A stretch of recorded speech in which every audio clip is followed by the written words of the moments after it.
Has it ever occurred to you that there is no practical way to evacuate America's largest cities? The plans just don't exist. The infrastructure doesn't exist. They're impossible to evacuate, which is why the federal government really has already decided, why bother warning anybody about anything? Because there's nothing we can do about it anyway. So even though we have the coming economic collapse, which will happen, it is inevitable. It's a mathematical certainty. And even though we have the risk of cyber war, bringing down the power grid or cratering the water delivery systems that feed the cities, or even setting off nuclear disasters on purpose because worms and Trojan horses and malicious code gets into the systems and unleashes that. Even though we have all these risks and many others, the United States government has absolutely no plan to evacuate the cities. How do I know this? Well, from lots of different sources, but let me name one that I've been reading recently. I just finished the book Lights Out by Ted Koppel. Now, Ted Koppel, of course, is the former mainstream media journalist. He did quite a solid investigative job on this new book called Lights Out, which talks about the risks of cyber war or cyber attack taking down the power grid across the United States or regionally. He also mentions EMP attacks briefly, but his book mostly focuses on cyber warfare attacks. And in this book, he goes out and he interviews some of the top people in government. Now, he has access because he's a trusted veteran mainstream media reporter. So he can call up the former senator of Wyoming, for example, which he did to get meetings with the right people. He can meet with the Department of Homeland Security top brass. He can meet with military officials, and he did. And he assembled all this information from all these interviews and wrote this book, which I highly recommend. I think it's an outstanding book. It's really well written. It's kind of short, in my opinion. It's a little on the short side, but it's what's in there is well written. He did a great job. He obviously traveled and talked to a lot of people. And there are so many important messages that come out of this book. One of them is the fact that the federal government really has no plan to evacuate the cities. And then there's one passage in the book I recall, and of course I'm paraphrasing because I'm not reading right out of the book, where he's asking an official, I believe this was an official who covers New York, was asking him something about how would we, is there a plan to evacuate New York City? And the official says, yeah, sure there is. And Ted Koppel asks him, really? You're going to evacuate 5 million people? 8 million people? 10 million people? Where are they going to go? And the answer is something like, oh, they'll just go to the countryside, or we'll send them over to Jersey or something like that. I don't remember the exact detail, but it was basically a BS answer. You can't take 5 to 10 million people out of a city and just find somewhere else for them to go. Where are they going to go? You're going to pack them into people's farms? Well, there aren't that many farms that close to New York City, in case you haven't noticed.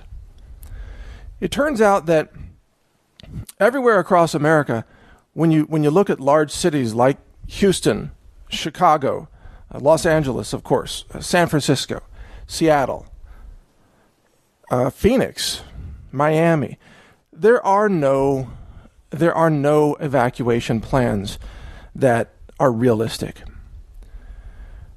Even in natural disasters like hurricanes, you can get some of the people out, but every road turns into a massive traffic jam, doesn't it? Always happens when there's an attempt to evacuate from an approaching hurricane. And every store is wiped out of supplies like bottled water and flashlights and batteries and duct tape. Right? It happens every time, and gas stations run out of gasoline. And this is in a situation when the electricity is on, when the power grid's working. Ted Koppel is talking about a scenario where the lights are out, the grid is down, there is no electricity, which means, guess what? There's no way to fire up the pumps that pump the gasoline at the gas station, so you can't get gas. So instead of cars leaving on the highway, you're going to have cars stalled out and running out of gas everywhere on the highway. Oh, and guess what? You can't even complete your transactions at the Quickie Mart to get your bottled water and your flashlights and your batteries. You know why? Because they require electricity to complete the transaction. This isn't 1972 where they can ring it up on a mechanical cashier and where the cashiers can actually do math and give you the correct change on their own. No, everything's computer driven now, and most employees are completely clueless and helpless without technology telling them how many pennies and quarters to take out of the drawer and hand back to the customer. And besides, most transactions aren't even done in cash anyway. It's all electronic transactions, debit cards and credit cards. And that whole system is offline when the power grid is down. Ted Koppel also asked people about, well, how much food is really stored here? And this again was New York. And it came down to a few 100,000 meals. Really? A few 100,000 meals for a few million people? So it's like less than one meal per person is what's in storage there. And even though the military has apparently tens of millions of meals stored, MREs, that's different. That's for military use. Of course, the U.S. military and the federal government are big-time preppers. They've got underground bunkers and tunnels and caves and cities. They've got years of supplies of seeds, of food and ammunition and medicine, communications gear, water filtration devices, anti-nuclear radiation treatment medicine, you name it. They've got it. But they tell you, you shouldn't prepare. You're a kook. You're crazy if you prepare, even though they've got underground cities stocked for the next decade. But for the people of New York City, they've got about enough to feed maybe part of the population for part of one day, and that's it. That's it. So well, I don't know the exact population of New York. I'm guessing, I'm just going to go real rough estimate here, 10 million. It's probably more or less depending on whether you're defining the greater New York area or just Manhattan Island or whatever. But let's say 10 million, okay, just as a working number. How are you going to feed 10 million people when you have no electricity, when you have really no way to even load up the vehicles? Well, let's even backtrack. You don't even have a way to reach the drivers of the trucks to tell them to drive the trucks, to go pick up the food somewhere where they can load the food, I guess by hand, because probably nothing's going to work there either. You don't even have the ability to pump the gas into the trucks, to fuel the trucks, to take the drive, to get to New York City. You don't even have the means to alert the people of New York City where to get the food, how to get it, how to line up. The whole thing doesn't work. It's a joke. And of course, there is no evacuation plan in existence that's realistic. There are comic book type plans using comic book logic, like, oh, if you get bit by a radioactive spider, you get superpowers. You know, that kind of thinking. Oh, if there's an event, we're just going to evacuate New York City. Send them over somewhere else. That's the kind of thinking that they have. But there's no realistic plan. So what does this tell you, really? It tells you if you are stuck in a major city when the lights go out, that is, when the grid goes down, if it goes down, natural disaster takes it out, cyber attack, EMP weapons, freaking aliens from planet Zorg, who knows? But if you're in a major city, when that happens, you're basically dead.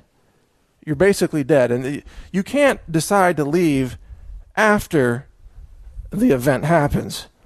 You're just going to be one of 10 million other people who are all saying, oh, gee, we should have got out of town before this happened.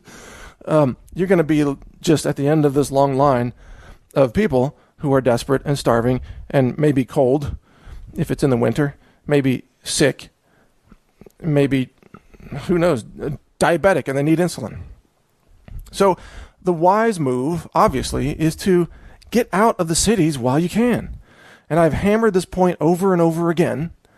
And thankfully, many, many people agree with my assessment, and they have taken active steps to get out of the city and move out to a safer area, maybe out to the country, or maybe at least farther away from the city where they do have a realistic evacuation plan. And I think that's crucial. I think that could save your life. But then there are other people that just say, well, it's not, people are talking about it was going to happen before and it never happened before now, so that means it's not going to happen now. this logic is, since it hasn't happened before, it can't happen in the future. This is faulty logic. Most crises happen unannounced. The really big events are considered disastrous because they don't happen regularly.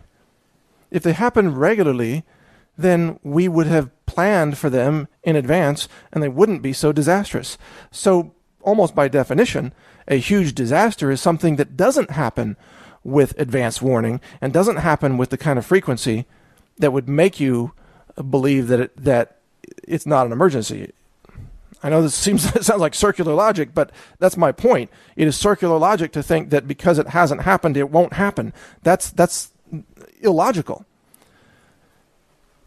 Before Pearl Harbor happened, no one thought Pearl Harbor would happen. And then Pearl Harbor happened, and then they said, oh my God, Pearl Harbor happened. We weren't prepared. So the day before Pearl Harbor happened, there might have been people walking around in Pearl Harbor saying, well, Pearl Harbor can't ever be attacked. It's never been attacked before. Right? And their buddies would have said, yeah, it's never been attacked before. How can it be attacked? But then it was attacked. And then the next day, some of those people were dead. And the rest of them were like, wow, that's crazy. We got attacked. Because they didn't believe it could happen.